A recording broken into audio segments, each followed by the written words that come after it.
Welcome. I'm Marty Goldenson, in for Brian Lehrer. Today, the not-so-great firewall of China. For weeks, Beijing censors worked overtime to erase the words and images from the recent Hong Kong democracy protests.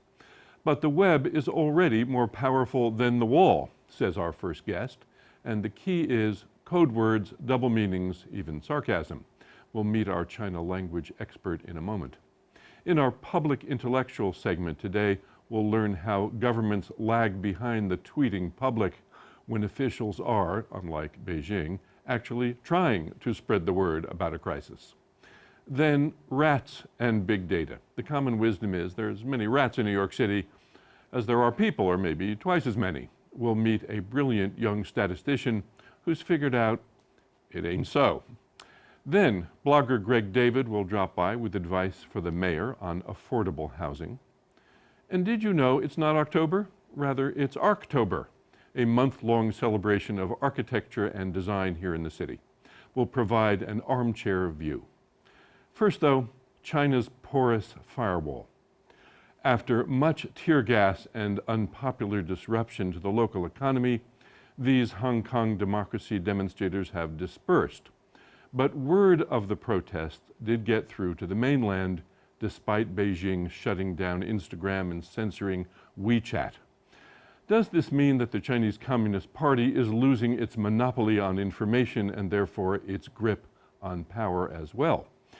Yes, says Perry Link, the distinguished Chinese language and culture scholar.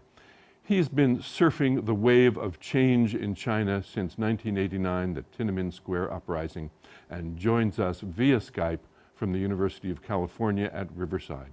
Welcome, Professor. It's my pleasure to be here, sir. Good, or to not be here, actually, technically. Well, to see you. Good, and to see you.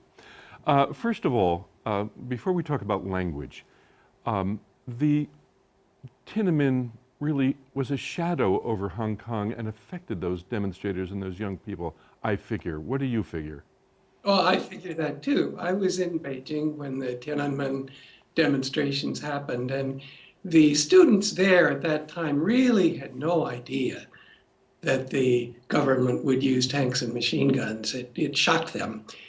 So the students in Hong Kong now, of course, have that in the back of their minds, and that has to be one reason why they're more willing to make a tactical retreat of the kind we've seen in the last couple of days.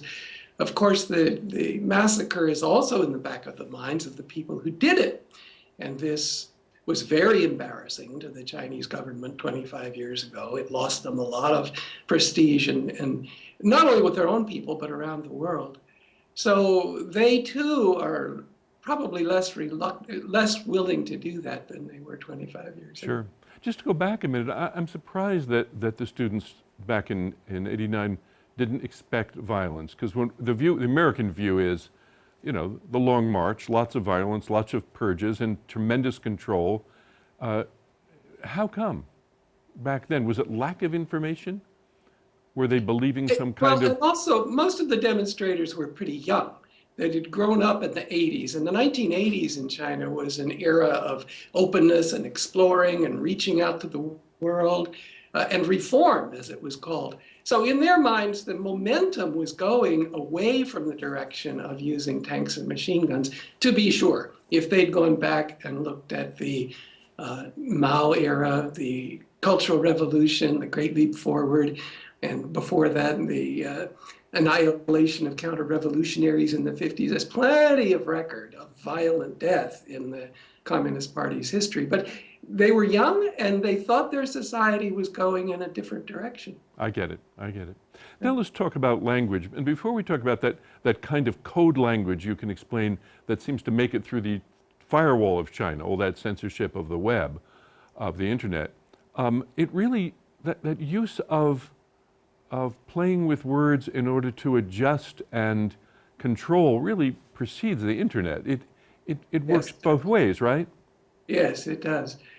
In the early 1950s, when the communist language first came into China, it had a lot of popularity. Serve the people and get past the corruption of the earlier regime. A lot of people believed it. Then starting in the late 50s with the anti-rightist movement and the great leap forward, the difference between the rhetorical level and what was actually happening on the ground started to appear. And by the end of the Cultural Revolution, it was dramatic, so that the official language turned into a kind of a shell game that was still real, in the sense you had to play it in order to get through official life. But nobody really took the ideals seriously anymore. So there was a bifurcation of levels between official language and ordinary talk. And people would use ordinary talk in order to figure out how to manipulate the official language. That, Right. in a sense, is the background for the language we see on the internet today, which again is gameplay. Can I Yeah, so outsmart you? in a way that this is a battle of word versus word. Yes, but the real stuff behind who wins these battles. And when you use the code words on the internet today in order to get your meaning across, you're saying real things to real people. Or let's list some of those code words. For example, what comes to mind for you? What's a common code word that gets by the internet? We were just talking about the June 4th massacre. So the term June 4th or even 6/4 is banned from the internet, and filters will take it down as soon as you put it up. Students, or netizens we call them, have invented the phrase May 35th to stand for June 4th. Even the word China is monitored. So students will use things like the Heavenly Dynasty to refer to China. Or one of the most arch of them is to call the government in Beijing West Korea, which is, they mean West North Korea. Yes. So you get your emotive component through and also hide it behind what the filters are looking for. Yeah, there's irony and there's sarcasm as tools, just like here. Yes, yes. Yeah, I think so. Now, what is this phrase, and I don't know if you can exactly translate it on television, but what is a grass mud horse? This is probably the most famous internet language invention. On television, there's another problem, which is that it's a little bit obscene. The grass mud horse in Chinese is the cao ni ma, which means F your mother. And it looks like one of those South American alpacas or something, and they put these grass mud horse images on the internet, and they gallop around. But it becomes a general term for disaffection. And it's used as an expletive, and it's used as a noun and a verb. And it has even spread into the wider culture more than some of the other internet language has. I get it. There's another tool called guiding. Could you explain that? Yes, the government wants to control expression on the internet. And this too is an old idea. It started in the 50s when the communist government first came in. They would issue bulletins every month to say, this month we should stress the following words and we should avoid the following words and ideas. On the internet, they have people who go online, undercover as it were, to give pro-government posts, to guide opinion. This started about 10 years ago. In 2004 it began. This is how to make money helping the government at 50 cents a tweet, basically, right? Yes, it took on the moniker the 50-cent party because at first, I don't know, it's still the rate is 50 cents, but it used to be that for every pro-government post you successfully got up, you could be paid 50 cents. Well, people must not believe these anymore, though. Can't you smell a paid one miles away? That's true. The 50-cent thing has flopped pretty much, but the term has survived. Right. And you even have it used in other contexts. A foreigner, for example, I saw Henry Kissinger the other day, who was praising the Chinese government, and netizens called him a foreign 50-center.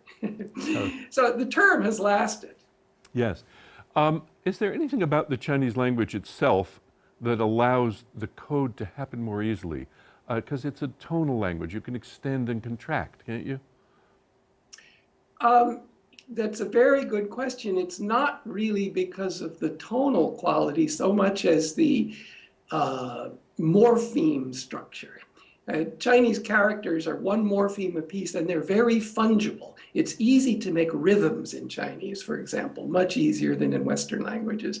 And quick manipulation of one morpheme in front of another one is more flexible than in Indo-European languages. You're fluent in Chinese. Do this for us. Give us an example, just so we can hear the sound.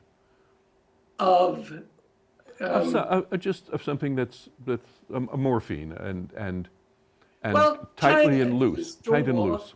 And Korea is Chaoxian, and West North Korea is Xi Chaoxian. Now you'll hear the tones in there, they're important, but what's really makes the language more flexible is its morphemic structure. In just 3 syllables, Xi Chaoxian, you have West North Korea that is many more syllables in Western languages. That's what's distinctive about it. Now, the larger picture behind all this is that if the government in Beijing, if the Communist Party can't control information, and information is power, are they inevitably going to lose power? Well, that's a huge question, and it's hard to answer. Well, that's why we invited you. I will say this first. Of all the media that have come along, the internet has been the hardest for the Communist Party to control. In the beginning, there were books and magazines, and then radio came in, and then television, and bulletin boards. And all of those could be controlled by having censors on editorial boards and crossing out words and intimidating people and stuff. On the internet, it's too big and too flexible and too fungible. The intimidation is still there. If you're caught saying something that's counter-revolutionary on the internet, you can still be thrown in prison. And there are about 3 dozen Chinese journalists in prison as we speak. But it's harder to do because it's so vast and because people can use pseudonyms, after all. You get on the internet under a pseudonym name. Another thing the internet does that couldn't be done before is what I call cyber assembly. Because it used to be, whenever there was an organization, a group of students on campus or something, if the government wanted to control, they just lock them down. Lock the doors, you can't leave campus. Physically control them. Well, with the internet, you don't have to have physical assembly in order to have intellectual assembly. All the students or netizens are in front of their own computers, physically separate, but contributing to the same chat. Well, we have only 30 seconds left, but it sounds to me what you're leading to sort of logically is that control is getting harder and may inevitably be lost by Beijing. I think so. You would think so. How long is this going to take? Chinese friends who work on the internet who've predicted that by 2020, the government will give up on trying to control the internet because it's just too hard. That doesn't mean they'll lose power, though. They can still say that in the physical realm, using police, we will still control any kind of physical organization. So how it will evolve is still an open question. Well, thank you very much for giving us your insights and understandings. It was my pleasure.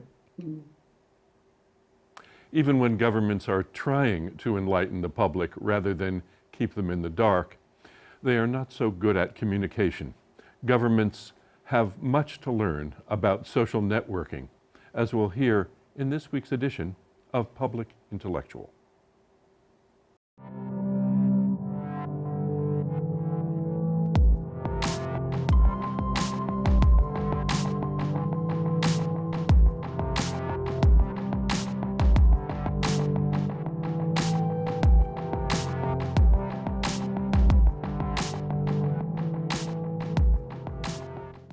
Time for Public Intellectual, where we look at new research with the power to change our minds and public policy. I'm Marty Goldenson in for Brian Lehrer.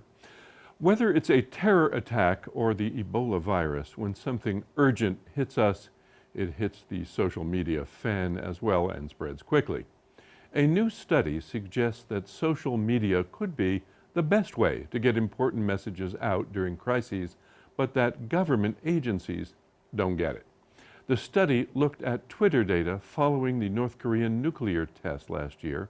bigger news in South Korea than here, but still news here. The study, called Citizens' Social Media Use and Homeland Security Policy, for short, was published in September's issue of Government Information Quarterly. The lead author, Kyujin Jung, joins us via Skype from the University of North Texas. 안녕하세요. Welcome. Hi. Hi, Brian. Yes, this is Marty in for Brian today, but you can't quite get an easy glimpse of it yet. Thanks for joining us. First of all, just to set the context, you chose this to do this study around reaction to this nuclear test. Was that a very scary thing for people in South Korea that this was had happened in North Korea? I think after the Korean War in 1950, when the Korean people has been recognizing the threat of the North Korea, and I think the 2013 North Korean nuclear test maybe a big threat to the South Korean people. A big threat that really goes back, 65 years almost. Sure, I get it. Okay, so what were you trying to figure out? What was the central thought about this study? What question did you want to answer? We primarily aimed to ask two research questions here. First, how citizens in the United States and South Korea form the patterns of risk communication on social media during 2013 North Korean nuclear test. And the second, how we just tried to answer the question how intermediating actors on social media who are focusing on disseminating risky information during the test, and we are just wonder whether they can facilitate a citizen or they just facilitated information diffusion under the different social and institutional context in both countries. Right, now when you looked at the data, you looked at it both in South Korea and in the US, the same response to the same event. What differences did you see? How did it disseminate differently in both countries? I think through the comparison between in the United States and South Korea, we kind of find an interesting result. For example, before the nuclear test, the risk communication patterns seems to be similar in both countries. But after the nuclear test, the risk communication network emerging from the citizens, usually directly threatened by North Korea, in South Korea, they tended to build a close-knit clusters, such as making small groups regarding to the threat. On the other hand, citizens in the United States seem to focus on disseminating homeland security information to their followers. Let me see if I understand this right. In South Korea, people tend to disseminate the information to a small, close-knit group. And That's right. And in the US, they would disseminate to all their followers and beyond? Mm-hmm. Is that right? The citizens in South Korea, they seem to disseminate reliable information accessed by government agencies. And then they can communicate with the people, those who know each other, and then they can communicate about the risk. But in the United States, citizens tweet or communicated about their opinion, but they usually focus on this distributing information rather than making small groups. Now that's interesting. So it's not just the small group, large group. It's, if I understand it right, the Koreans tended to disseminate more reliable information that they had sort of checked with the government as true, as accurate. And you're saying the Americans tended to distribute what they got from journalism, from the media, and more opinion? Is that right? Is that a correct summary?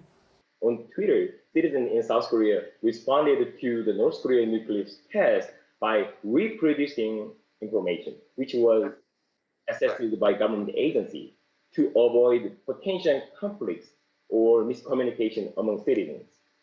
But the citizens in the United States on Twitter, they mainly disseminated critical information by sharing the news articles, such as Foreign Policy magazine and the Rudolph's tonight on Fox News Network. So that is kind of different because only providing their own opinion on Twitter is not a risk of communication, but the sharing or retweeting or sharing the source of the Homeland Security information is a little bit different. Did the journalists' information turn out to be reliable information as far as you could tell? I mean, just in the United States, they, for example, the Lobby Dubs in the Fox News Network, he posted his own opinion based on the fact on their own website. So American people, I mean, citizens in the United States, they just retweet the post written by Lobby Dubs as like journalists and commentators. But in the South Korea, they only trust the government information because, you know, it is the, I think that those kind of findings were derived from the different social context. Yes, Because the social context, do you think part of that social context is that there's more trust in the government there? The assumption that they're giving it to you straight? It's really hard to explain about it based on one case, but you just say that the citizens in South Korea, we cannot really express our own opinion about North Korea because that was sometimes illegal. Because yes, for example, even though the North Korea conducted nuclear tests in the meantime, but while we are talking about their behavior, no matter they threat or they try to make their own expression to the world, but we cannot express our own opinion. And now, the similar on the strong regulation. Yes. Now, from all that you learned from your study, what do you think government should do? Should it start wising up and start to use social media more directly? Should government officials learn to do what journalists already know how to do, which is how to tweet things out and how to get stuff out? Is that the lesson? Yes, right. I think that what people in South Korea really need to know at the moment is about how to respond and how to evacuate after their real attack. But since because the Korean government has been facilitating citizens to recognize any situation about North Korea, so I would say that they can secure the critical source of the Homeland Security information through mass media. Is it most important that governments learn to use social media and in a speedy and accurate way? Is it most important for certain kinds of emergencies? We hope this kind of method can be applied to the emergency management, focusing on natural and technical disaster. For instance, during the Hurricane Sandy, the city of New York really were active disseminating about the information. For example, where the shutters are on social media. Through those kind of activities, citizens get to know about it, and then they can prepare and respond to the potential hazard or potential damages caused by a natural disaster. So I think that by managing the risk of communication on social media and before a disaster, even after the disaster, the government really can help the citizens get to know about it and prepare for a disaster. Thank you, and thanks for taking the time to talk with us. Thank you for having me. And that's Public Intellectual for today. I'm Marty Goldenson, sitting in for Brian Lehrer.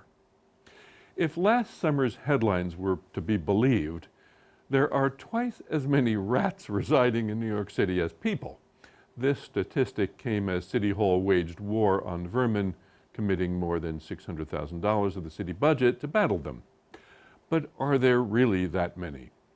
A new award-winning study says it's just an urban legend. The author, Jonathan Auerbach, a PhD candidate in statistics at Columbia University, says his finding is just one example of using the city's data to address urban issues. His paper, estimating the population of rats in New York, was published in this month's issue of the magazine Significance and won him the Young Statisticians Writing Competition for 2014. Jonathan joins us now. Welcome. Oh, thank you for having me. So congratulations. Thank you. First of all. So why'd you choose the rat study, being a statistician? Why'd you go for that? You know, it's just one of those statistics that you see over and over again. You read the newspaper, you watch TV, and I thought about it one day, and there was no evidence that it was true. Yeah, common wisdom. Yeah. Yeah. Well, it was a smart choice because people worry about that. So how does one begin to address this and fix this myth? I think a lot of problems seem intractable when you first look at them. And the way to handle something like this is to break it down into small sections that you know how to estimate. Mm-hmm. In this case, when looking at rats, in fact, the rat population fluctuates based on season, based on food and infrastructure availability. And they don't live long, right? They don't live on average less than a year. Right. We're very good at killing rats. What we're not so good at is killing rat populations, and the populations themselves are very resilient. And so what is remarkably stable, though, while the population fluctuates, is the lots, is the areas in which they reside. Right. And if you look at the Department of Health and Mental Hygiene has something called the Rat Portal, which is great. It's a giant map that shows you rat inspections. And if you take any building and look at it, almost certainly, if there was what are called active rat signs, if you look over a period of time, generally they come back. Generally, a building that wasn't compliant with the Department of Health's code at one point won't be a few years down the line. Right, right. So if you look at lots and you look at properties and you say, I want to estimate the number of properties that may be inhabited by rats, then that's a much more it's a much easier task. Right, and then you multiply that out, or project it. And what'd you come up with? A very liberal estimate. We got 2 million, although it could be a small fraction of this. Really? Yeah. So maybe fewer than 2 million. Could be. So we outnumber the rats, like 4 to 1 or something, right? Get them. Yeah. Yeah. Oh, that's good to know. Why do you think that number becomes popular and exaggerated? Well, according to Robert Sullivan, who was a journalist who wrote about rats, he says that the statistic can be dated back to this man from England, W.R. Bolter, who apparently did a thought exercise in 1909. And he said that, he was in England. He said there's 40 million acres of there's 40 million acres of land in England. There's likely to be 1 rat per acre. So there's probably at least 40 million rats. Turns out the population size was also 40 million. So this 1 rat per person statistic was born. And I can understand it because, I've seen a rat, you've seen a rat, everyone's seen a rat, so why not? But I mean, it's just very simple. If you thought maybe in terms of the homeless population, I've seen a homeless person, you've seen one, surely there aren't 8 million homeless people. Right, right. So it's not 1 rat, 1 vote, as people say. So what really this is an example of, because I don't want to stick with rats too long because it's an uncomfortable topic and there's more important stuff to talk about, which is how to use data and how to dig into data and use the data that's available, that the city makes available, right? That's the important thing, right? Yeah. Are we, just as we have done with the rats, do we get a lot of things wrong or fail to really look into stuff or use the data properly? I would say that, at least in my experience, and I think it differs depending on the person, I think that we use data pretty well. And when you look at agencies, now there's various types of data that the government releases. So if you look at data that was generated, what we generally call open data that was generated by agencies, they know what they're doing. They've been doing it for 30 years. They've been even longer. They have veterans who have spent their entire lives trying to solve this problem. So for the most part, given, I'm sure, very difficult political and budgetary constraints, they do the right thing. What's difficult, though, is you can think of government. You have a department, you have a sub-department. It starts doing something. Another department says, "Oh, that's great. We can build on that." And then another sub-department builds on that. You get this Jenga tower. Right. And it's very difficult to change because you pull out the wrong thing. You try to change the wrong thing. It all comes crumbling down. Right. So it's difficult to say, "Hey, you should really be using this data better," because they have a workflow, and you don't want to change it if you're not sure that you're going to improve upon it. Right. And of course, the policies to begin with are based on the data, which is to say, how big a problem is this? How much money should we put toward it? How much effort should we put toward it? The data is part of the part of the solution. The data is part of how policies come up with. There's other criteria that they rely on. I would think of data in this context as augmenting anecdotal evidence. Sure. I go home tomorrow and there's 4 rats on my kitchen table. I'm going to talk to my landlord. I'm going to talk to the city. I'll talk to my council member. I want to get to the bottom of it. I don't want them to come back, which is a reality that actually many people deal with. Sure. What this does is instead of me going to a hearing and testifying and talking about my personal experience, it allows me to put that in context. And you can leverage open data in order to create a stronger dialogue between agencies, the taxpayers who are paying for these services. Is that already happening? Is somebody here in the city particularly good at it in city council? Oh yeah, there are a lot Tell me. so Gail Brewer, who was a city council member, who now is the Manhattan Borough President, is one of the largest advocates. She just actually here at CUNY, she just started a program with students at CUNY to train them in how to work with the open data and hopefully augment city agencies and policies and what the city does. And there's tons of there's civic groups, there's the Transparency Working Group, there's WNYC, there's tons of groups that are doing great work. The public advocate?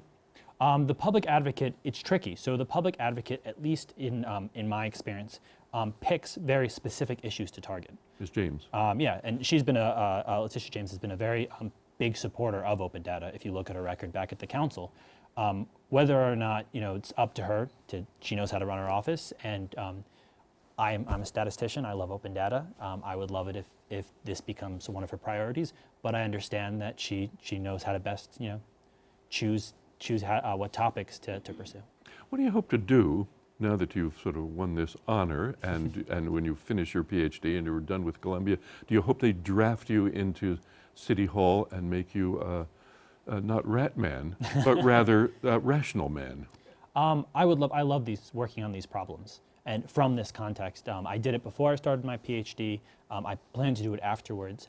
One of the things I discovered, and one of the reasons why I'm pursuing my PhD as opposed to continuing my work as I did before, is that a lot of these problems have more or less been tackled already under different guises. So here, in estimating the population of rats, people in physics or biology have used similar methods to estimate other populations, and nobody's made the connection. Nobody said, hey, I can use this data set, change it in this way, and then apply a very well-known technique.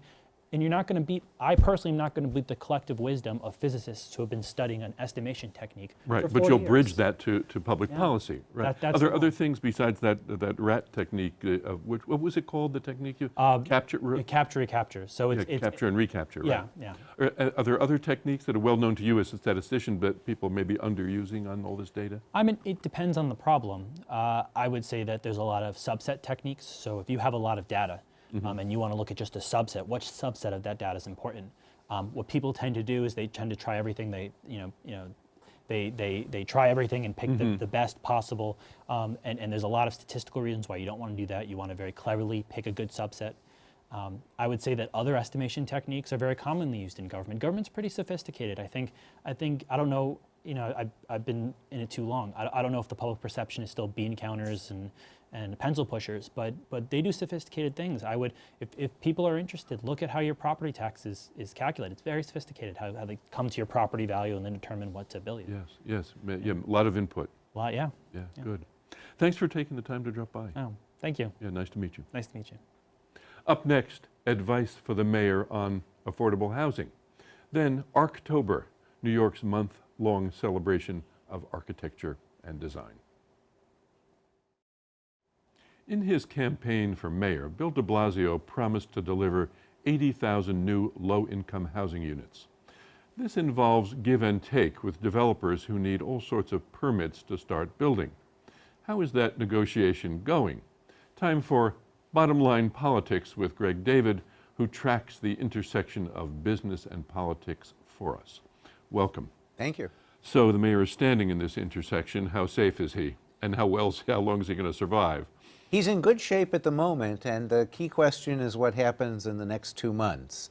On the table is a rezoning called Astoria Cove in Queens. Right, that's that big development on the water, right? Right, where someone wants to build 1,700 new housing units. Right. Now, in the Bloomberg era, to build affordable housing, the developers agreed to build X percentage, often 20, sometimes more, in return for bonuses, density bonuses, height bonuses. You can build higher, you can do more apartments altogether than zoning would normally allow for that area. Right, but they didn't have to. They didn't have to take the bonuses, and they didn't have to build the affordable units. I thought that's only if something changed. No, that's what it was in the Bloomberg era. Right. And since 2007, nobody took the bonuses, and Bloomberg didn't produce any new affordable housing units. So Bill de Blasio and his people say, we're going to change that. Bloomberg was doing inclusionary zoning. We're going to do mandatory inclusionary zoning. Right, that's and the that phrase. means, that's the phrase, it's very important to remember. That means that developers will be required to set aside 20% of their apartments as affordable, no matter what. Astoria Cove is the first mandatory inclusionary zoning project to pass through the City Planning Commission and to go to the City Council. Right, they approved it at City Planning. It hasn't yet gone to the council. Let me ask you a question. In the world of union labor, and we'll get to union labor on the projects in a minute, but this is just a metaphor. In the world of union labor, if General Motors made a deal with all of their workers, Ford and Chrysler tended to follow. Did follow. You knew how the whole industry was going to go from the deal made at General Motors. Are we going to know how it's going to go from Astoria? Absolutely. As a matter of fact, this is the benchmark, and that's why it's so important. This will set the standard. It may only set the floor, but what happens at Astoria Cove will determine the parameters of every affordable housing project to come after it. No, but they've already agreed to 20%, No, but no, not no, really, no, right? no, no, no, no. I'm so naive, The Craig, de you know. Blasio administration and the developer and the Planning Commission have agreed. The City Council has not agreed yet, and the City Council, it's clear, says 20% isn't enough. So that number is going to be revised upward. We don't know how much upward. One could guess at 30, but here's the rub. The developer is likely to ask for subsidies if the number goes higher than 20%, either direct subsidies in cash Tax from the breaks. city, tax breaks, Right, whatever. right. Bill de Blasio has only $8 billion to spend on housing over the next 10 years. That's what he's Well, it seems like a lot of money, but I guess spread over 10 years it ain't much. Well, whatever it is, Astoria Cove is going to determine how much of it gets used quickly. Right. The administration said a week ago that they were sticking to 20%, but I don't believe them. They're going to have to go higher, and the key question is, are they going to throw money at the developer so he goes higher, or are they really going to insist, no, it's mandatory inclusionary zoning, you're going to build the 30% without a subsidy? That's a key issue to watch. And the mayor does not have enough control of the council to say, stick to the original deal? No mayor has had that kind of control. Every mayor knows that the council has to extract something from this process. To be frank, the council has like no power except on land use issues. So if the council speaker and the representative of Astoria Cove can't get something out of this, it's really bad news for them politically. Right. Of course, another ingredient here is who's going to build Astoria, and that if it's done, if the city council insists on union labor, that will be expensive, no? Absolutely. How much right. more expensive? Well, it Craig? could be as much as 30% more expensive. Now, this is another case where there was then and here is now. In the Bloomberg era and before, all affordable housing in New York was built by non-union labor. I thought you said Bloomberg by mistake. Oh, I'm sorry, But, Bloomberg. No, I was just hearing it. Yeah, you could I was be. just hearing it that way. Anyway, go ahead. Bill de Blasio and all the other Democratic candidates said during the campaign that they would agree that union labor would build affordable housing in the future. Now, everyone knows that you can't pay labor 30% more and build more affordable housing. So the mayor is reported to be working on a deal with the labor unions to cut the cost. Yeah, there's initials for that. What's it called? PLA, The PLA. Project Labor Agreement. Right. There have been those in the past. Did they stick to them? Do they really work? No, a great report from the Regional Plan Association say they never deliver the savings. So what we will look for at Astoria Cove is whether there's a deal on union labor. Is there a project labor agreement? Or though here, There's the possibility that they'll just kick the can down the road, if I can use a cliche. One person associated with Astoria Cove told me they would sign a letter of agreement with the unions that say, we'll use union labor, but we won't determine what the cost is till 2 years from now when the project actually breaks ground.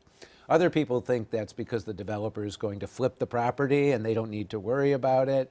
That's another issue to watch, and it's a crucial one for how much affordable housing Bill de Blasio will actually be able to build.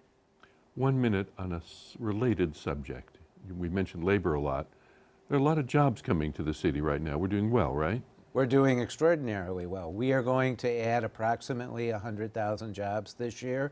It could be a record. If it's not a record, it will be as good as the last 3 years. The unemployment rate, which I regard as completely untrustworthy, is finally coming down. So I have a question about this. Bill de Blasio, he'll take credit. Does he deserve it? No, not this year. This is, everything that's happening is the result of the foundation Michael Bloomberg laid. As a matter of fact, Bill de Blasio has spent less time on the economy than any mayor that I can remember since I arrived in New York in 1985. And my research for the book I wrote suggests since John Lindsay. So he's betting on this great economy. As a matter of fact, if you look at his budget projections, he didn't have a deficit coming into office. He's able to settle the labor contracts because tax revenues are rising so much because of this economy. Sure. So if things are really good in the second year, you'll give him some credit though, right? I will say this. Some people would have argued that the economy was going to tank because business leaders were so afraid of de Blasio they were going to flee. That has not happened. Not a single thing he's done has hurt the economic momentum. So if he doesn't get any credit for what's happening, he should get credit for not screwing it up. Thanks. Greg David. Thank you. If you haven't already heard, it's not October, it's Archtober, a month-long festival of architecture and design celebrating New York's magnificent buildings of every shape, size, and function. There is still plenty of time in the month to scratch that design appreciation itch, so we've asked festival director Cynthia Kracauer to drop by to catch us up and to tell us what's to come on the Archtober calendar. Welcome. Thank you, Marty. So this isn't just like leading some tours to look at buildings. Tell me all the parts of this Archtober. There are lots of moving parts. There's the tours, there's the programming. We have 49 partnering organizations. The study and appreciation of the built environment in New York City has spawned countless institutions. And part of what Archtober does is it brings together all of the institutions that focus on the built environment to create a common calendar so that if you're interested in taking a nice long walk in October, we've got lots of places for you to go, lots of things to see. Before we do that virtual walk together, what's the idea behind it all? Is it just to aesthetic, or is there something bigger? Why 49? Who is signed on this? Oh gosh, the Guggenheim, MoMA. So it's partly to see the outdoor art. But for you, why is it important? Well, we created Archtober during the depths of the recession, and there was an idea. Architects are very vulnerable to the economy. Sure. You know, canary. You know that they are truly an economic canary in the well. Yes. You know, sort of, they asphyxiate really early, and there is a sense in the general public that what architects do is a supplement, is an extra cost, is Right. icing on the cake. We'll cut that and just build a box. Exactly. Right. And in fact, architects are problem solvers. And I thought that one of the most important things to do was to put real architects in front of real buildings that they had designed with the real general public, not the clients, but the general public, Right. and have the architects talk about the problems that were there and talk about how they solved the problems. Solve them. I see. And therefore humanize the architects, not the black cape, Right. Howard and in some Roark. ways it builds a sort of momentum, democratic momentum for good design Yes. that might affect developers and the city. Absolutely. And the that's the more thought. the general public knows about what constitutes good design, the more likely it is they'll ask for it. Right. Hey, what's this stack of papers you got here? Oh, this is 31 days, 31 things to see. Oh, I see. This Each is our one- calendar. That's your calendar. I That's see. our calendar Good. of postcards. Now I have, and on the back I know are pictures, but we already have loaded them in so we can see them. So Great, I've day already one. missed part of October, so catch me up so I don't feel like I've missed too much. Day What's one, this? That's day one, public theater. Wonderful project, true story of New York City. 3 buildings that were originally the Astor Library. The central building was the one built first. Two others were built on either sides in the 1850s to accommodate an expanding library. Sure. Then the library moved to 42nd Street with the consolidation with the Tilden and Lenox libraries, Right. creating the New York Public Library. Astor left, went uptown. Then, Thank goodness they abandoned this place because They abandoned this Look what place. was done with it. and the Hebrew Immigrant Aid Society bought it in the 1920s. They brought 5 million people into New York City with an office on Ellis Island and services there.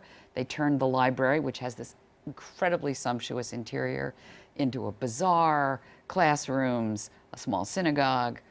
Then they left. 1960s came along. They were thinking of tearing the building down, a building built in 1855, antebellum building. And along came the Crusaders for Landmarks Preservation Right. in the 1960s.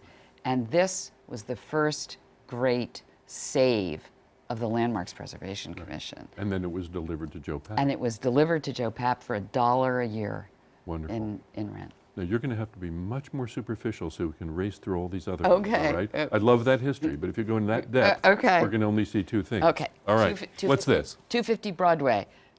In the ghetto of Pritzker Prize winners on the Bowery, fancy condos. Right. The great anecdote about this one was that, here I'm trying to show everything to the general public. We got a whole cadre of developers from Canada that wanted to, snuck into the tour just to see the thing. Right. The architects take these tours. Yes. Yeah, 'cause yeah. they It's wanna- not. It has a very broad demographic. Amazing. Amazing. Next picture. I thought, by the way, earlier before you look at this, you were Tavern on going to the say, Green. rather than say the architects of the Canary in the Coal Mine, the first to go, I thought you were going to say they were the Canary Wharf in the Coal Mine. Oh, well, I didn't know where they you were had trouble going with too. that. All right, so Great. What's oh, this? Another great story. Tavern on the Green, originally designed in 1870 by Jacob Ray Mould as Yes. the sheepfold for the sheep meadow in Yes. Central Park. It was a barn. It was converted in the 1930s by Robert Moses into a restaurant, which he named Tavern on the Green. right.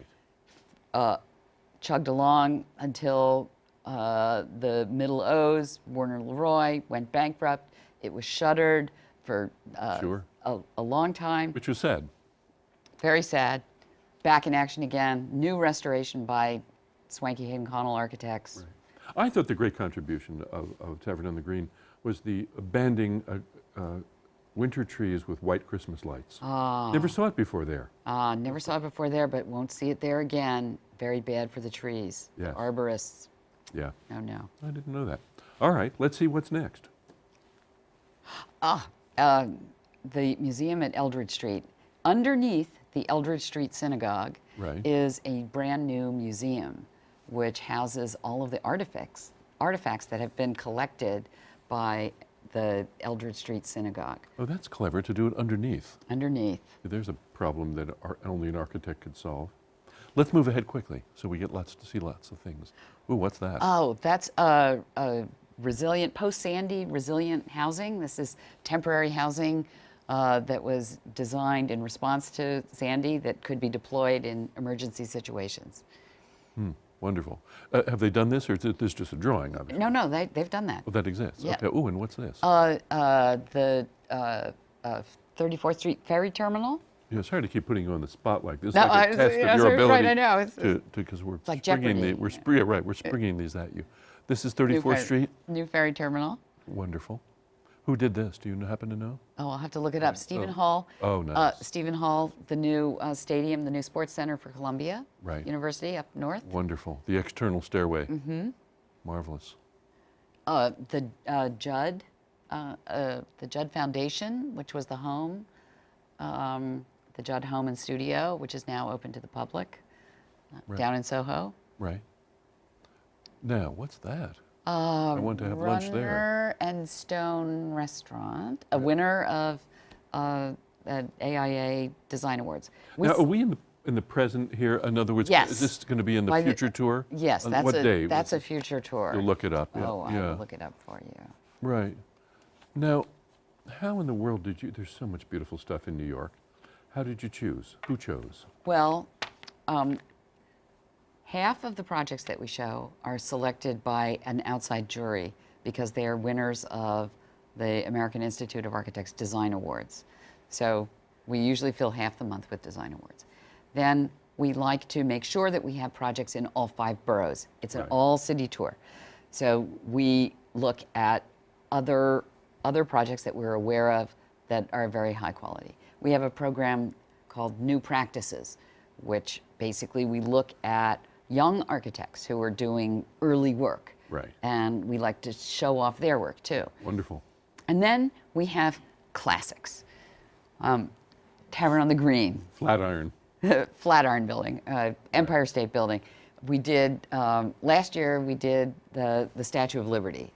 You know, an opportunity for if you didn't go in 3rd grade, Right. you could go now. Oh, nice. Yeah. Nice. So- And I gather that you had to also be careful that everybody building you wanted to use, that they had a brochure and rights to the pictures. Oh, yes. Is that Well- right? Well, that's how it started. What do you mean?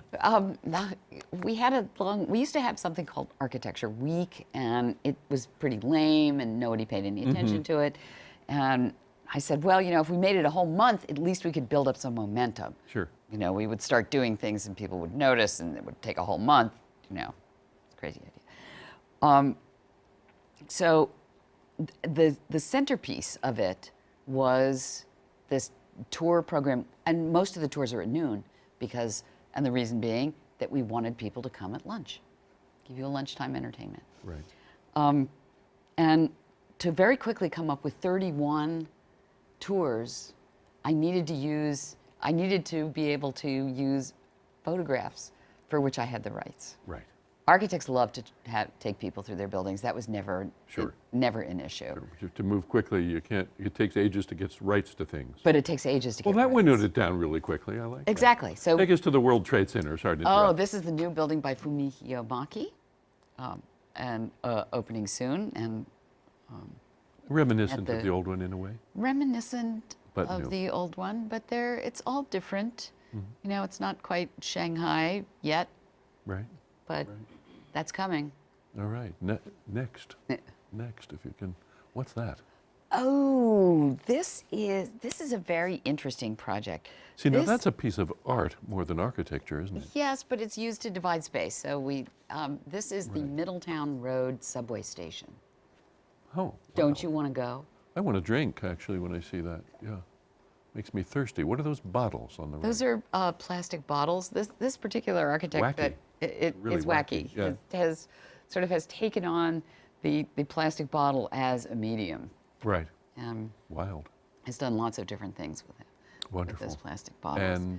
And This is the Riverside Health Center, all the way up on 100th Street. it's sort of traditional in a way, but that smack of color in the column Little pop of color. just makes it a little, yeah. Little it's like pop of good, color. yeah, like good graffiti on it, you know? Absolutely. Yeah. And also, we want to take people through lots of different kinds of buildings. Right, like a You know, health center. Not, you know, a lot of people want house tours. Mm-hmm. Let's go look and see how the rich people live. And Right, we sure. find it very easy to take people through, you know, over-the-top condominiums. You know, people love that kind of stuff. Right. But it's just as important in terms of understanding how architects solve problems, to see more complex issues. And health centers, hospitals, very technical spaces are really wonderful problem-solving opportunities for architects, and also opportunities for architecture. Now, forget the pictures for a minute and tell me more about what I can see in the second half of October, or Archtober as you call it. as your button says. Who designed your button that says Archtober? Archtober. Luke Heyman at Pentagram. Ah, Pentagram. So you couldn't get a decent outfit to do it, huh? Yeah. So Well, that's a very important part of it, is demonstrating the quality of design and the ability of a good design to have impact. so what's happening? Well, today we have Red Bull Studios, which is by Slab Architecture with Jeffrey Inaba. Right, that's Wednesday the 15th. Wednesday the 15th. Right.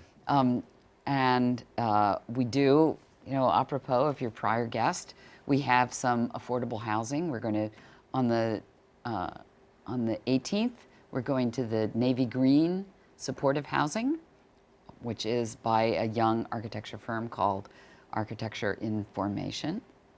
Also gets you out of Manhattan, Right. takes you to Brooklyn. Do I get to walk along the shore at any point in this month? Well, Can I bring my family with me? you can bring your family to the Sunset Park Material Recovery Facility. What's that mean? Oh, there's a material, I don't know about that. That's recycling by one of our city's most distinguished and famous architects and a woman, Annabelle Seldorf, and that's on the 30th. Right, oh, it's sort of winding up with that. That's Well, right. we actually wind up at the Museum of the City of New York with Starlight, which is an installation at the museum. Tell me about the movies. What films can I see about architecture? Oh gosh, there's, I think there's 32 films. Oh, that's Oh, what's that? Starlight. Oh, That's that's Starlight Starlight. at the Museum of the City of New York. Yes, beautiful.